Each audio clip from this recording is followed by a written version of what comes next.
Përshëndetje, në videon e sotshme ku do e shpjegojmë se çfarë është TGC. TGC-ja një prej termave që unë e kam përmendur shumë shpesh në komunitet, në analiza dhe erdhi koha t'ju tregoj një pjesë të saj se çfarë në kuptimi ka dhe në çfarë terma shpërdoret.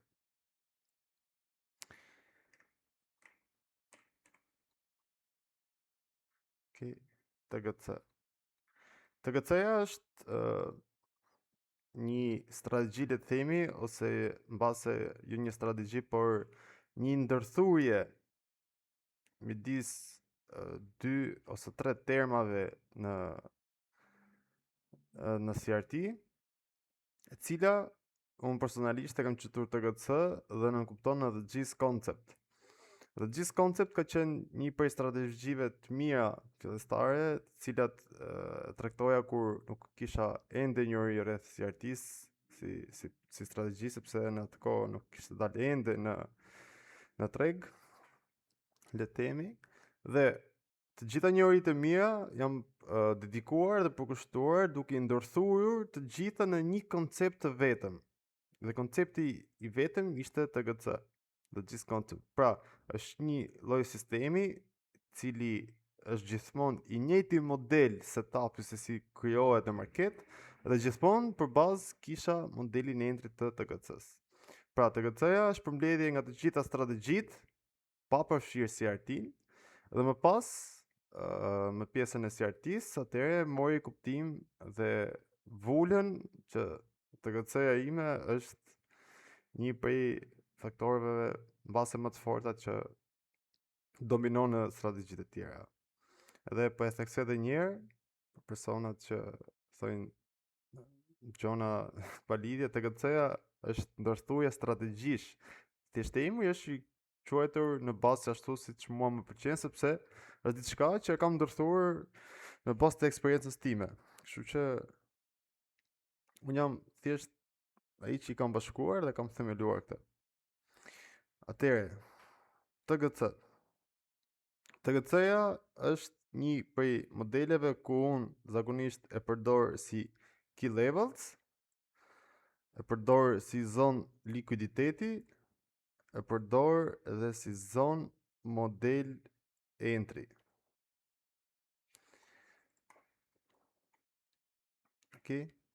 Çfarë bën të veçantë pjesën e këtij lloj modeli? TGC-ja në përbërjen e tij ka gjithmonë breaker plus FVG.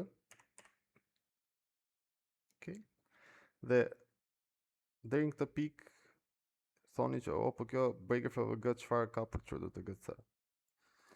Sekreti i këtij lloj modelit është sepse duhet të plotësoj dy kritere që të quhet modeli i saj.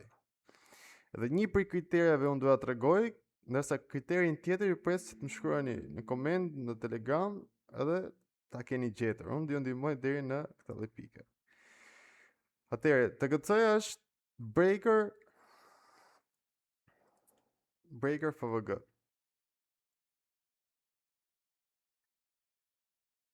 Open, high, low.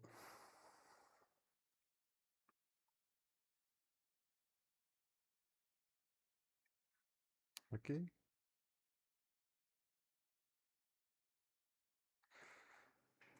Në shumicën e rasteve, breakerat i gjejmë mbasi ka ndodhur turtlesupi, pra modeli CRT-s, se u thashë e kam ndërthuar pjesën e CRT-s.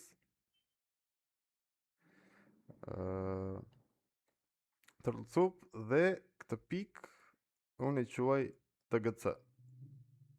Pra, arsyeja e parë është që gjithmonë që ky breaker të quhet valid si model entry, duhet të ketë me patjetër që të ketë turtlesupin, pra të jetë bërë sweepi, të jetë marrë likuiditeti dhe të jemi në një key levels.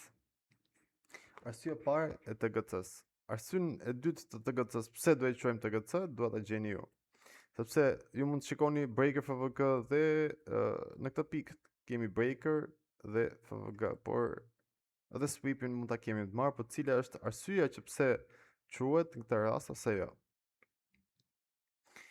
Raste konkret në chart. Për shembull, rasti konkret është këtu. Turtle soup, breaker FVG, ky quhet pjesë TGC. Për antarët ose pjesëtarët e komunitetit të cilët kanë vite që ndjeken në komunitet, e kanë si njohuri sepse din shumë mirë që TGC ka qenë që për rreth 3 ose 4 vitesh pjesë e analizës ose pjesë e strategjisë që unë tregtoja. Kështu që mund të shikoni historikun përgjatë fotove para 2-3 vitesh. Okej, kjo quhet TGC. Këtë rast TGC-ja është model entry. Rast tjetër TGC kemi breaker FVG këtu. Mbasi gjithmonë kemi dhe turtle soup.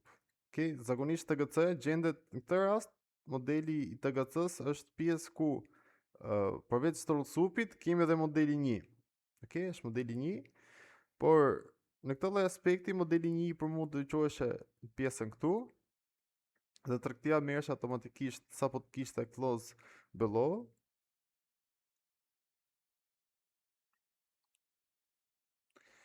Rastet të tjera të TGC-s të cilat në gjejmë në low time frame të 50 minutit.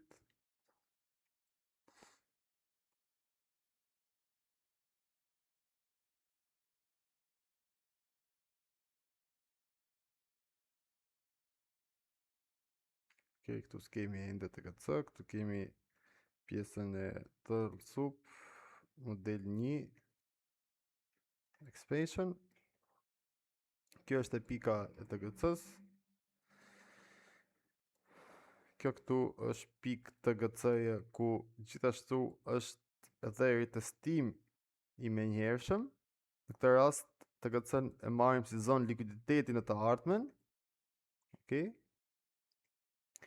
Dhe një faktor tjetër që do të dini për pjesën e breaker FVG modelit 1. Shikoj që shpeshherë shumë për ju arrini sakt të tregtoni pjesën e turtle soup, key levels, turtle soup, model 1, por zakonisht entrit ju dështojnë dhe nuk arrini të kapni limitet ose nuk arrini që të futeni në tregti përgjatë kësaj.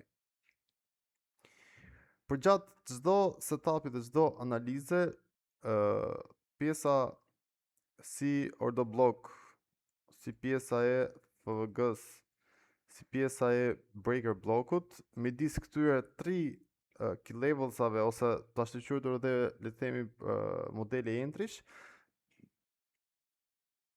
më i forti ose pjesa ku tregu gjithmonë merr përballë të reagoj më mirë se sa vetëm order block apo vetëm FVG apo breaker, është pjesa e breaker blockut. Nëse në raste kur keni model 1 turtle soup, çdo gjë dhe ju prisni order blockun dhe nuk u respekton, në shumicën e rasteve është pjesa e breaker blockut i cili shoqërohet gjithmonë me një FVG. Nëse keni një breaker pa FVG përgjatë këtij, atëherë probabiliteti i breaker blockut bie për të respektuar dhe respektohet order blocku në pjesën më të vogël. Por nëse kemi breaker, FVG dhe order block, gjithmonë për bazë merret pjesa e breaker blockut. I vetmi faktor që unë nuk po ja tregoj ende dhe po pres që ta gjeni është faktori që ju mbasi ta keni gjetur se cili është arsyeja që pse quhet ky lloj modeli, pra pse quhet TGC edhe nuk quhet thjesht breaker FVG, atëherë do kuptoni dhe do jeni shumë të bindur që pse nëse tregu do arrit të respektoj modelin 1 apo tregu do arrit të respektoj breakerin më lart. Ky është detaj dhe diferencë që pse shpeshherë limitet nuk i aktivizohen ose tregu thjesht ikën më njëherë.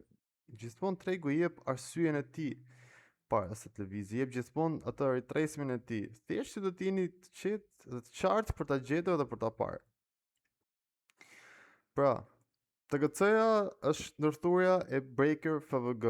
Kriteri I parë ishte pjesa që gjithmonë do të ketë sweep, pra me pak fjalë të ketë rrullsup për gjatë tij.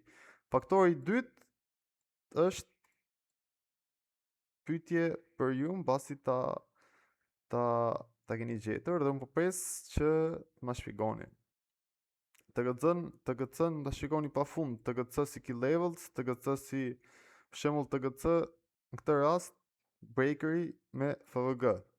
Okej, në këtë rast është key levels, sepse jemi në higher time frame dhe në higher time frame nuk kemi gjithmonë mundësi entry sepse do të presim për të patur zonën më efikase për të patur sa më pak stop loss, apo jo.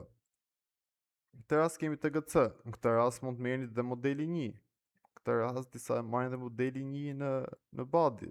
Nëse do merrni në body, do kishim miss entry. Nëse do merrni në week, do kishim goxha stop loss. Nëse TGC si key levels 4 orësh dhe modeli entry në low time frame.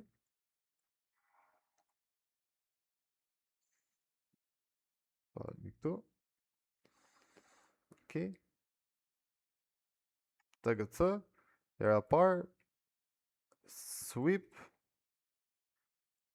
Okej, fshim TGC si key level sepse është e qartë. Pjesa sweepit, TGC, modeli 1 këtë pikë ose pjesa e turtle soup body. Kaq. Asnjë gjë tjetër më shumë. Ju mbase mund ta prisni edhe këtu. Edhe keni refuzim. Sweepi është bërë. Prandaj ju pres të analizoni dhe të shpjegoni arsye.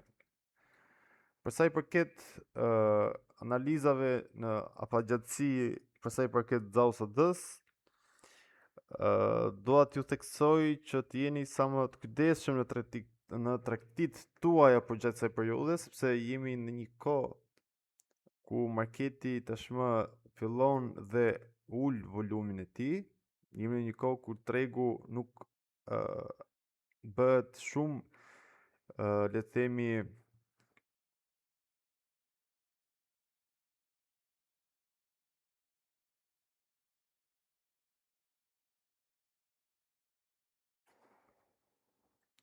jemi në një kohë kur tregu ka shumë lëvizje të dobta dhe për shkak të lëvizjeve të dobta, tregu gjithmonë krijon më shumë zona likuiditeti për t'ju likuiduar, sepse jemi në fillimin e muajit gusht, kështu që pjesa e gushtit në kupton që shumica e institucioneve kryesore dhe të mëdha në mbar botën janë të mbyllura dhe kjo si pasojë ndikon në pjesën e tregtimeve tona.